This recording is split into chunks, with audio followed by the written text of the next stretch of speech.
सभी का special report में मैं आपके साथ खुशबू खान। स्पेशल रिपोर्ट की शुरुआत करते हैं जुलाई में आए जल प्रलय से। मूसलाधार बारिश की वजह से मध्य प्रदेश से राजस्थान तक बुरा हाल है।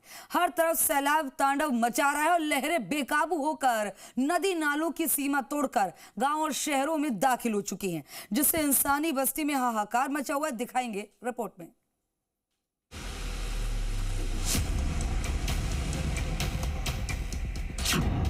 एमपी टू राजस्थान, लहरों का घमासान,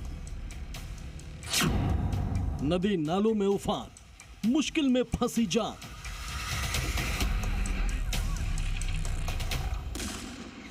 राजस्थान के बूंदी में बारिश के बाद नदी नाले उफान पर हैं। मूसलाधार बारिश के बाद जिले के चारों बांध ओवरफ्लो हो गए हैं। देखिए, बारिश के बाद वाटरफॉल की भयावह तस्वीरें सामने आई हैं। पानी बढ़ने से निचले इलाकों में बाढ़ जैसे हालात हो गए हैं। अब मध्य प्रदेश के मंडला की तस्वीर देखिए। बारिश के बाद सैलाब सड़क के ऊपर आ गया है, लेकिन लोग उफनते नाले को पार करने के लिए अपनी जान भी जोखिम में डाल रहे हैं। मंडला में पिछले दिनों हुई बारिश के बाद नदी नालों में उफान है।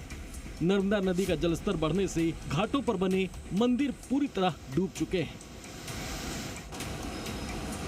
प्रशासन लोगों से नदियों से दूर रहने की अपील कर रहा है, लेकिन उसके बाद भी लोग लापरवाही बरत रहे हैं।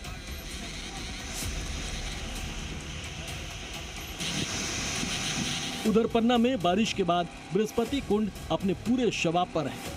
तस्वीरें जितनी सुंदर हैं, उतनी ही डरावनी भी। सैकड़ों फीट ऊंचाई से लोग सेल्फी के लिए जान जोखिम में डाल रहे हैं। अब सोचिए, अगर इस ऊंचाई से हाथ छूट जाए और पैर फिसल जाए तो क्या होगा।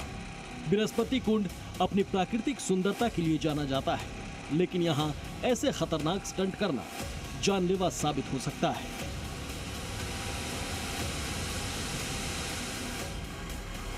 वहीं एमपी का सागर लगातार बारिश और बाढ़ की वजह से अपने नाम को चरितार्थ कर रहा है।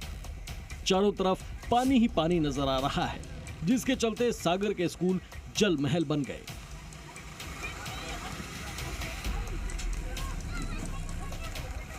बारिश इतनी हुई, क्लासरूम तैरने लगे और उसमें करीब 150 बच्चे और टीचर फंस गए। देखिए, स्कूल की पूरी इमारत पानी में समाई हुई है। राहत की बात रही कि पुलिस टीम आई और सभी को रेस्क्यू किया, तब जाकर बच्चों और टीचर की सांस में सांस आई।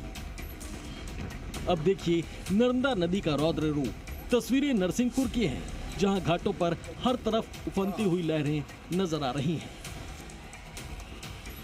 नर्मदा का जलस्तर तेजी से बढ़ रहा है और बाकी नदियां पहले ही बेकाबू हैं, जिसके चलते नर्मदा भी अपना रौद्र रूप दिखा रही है।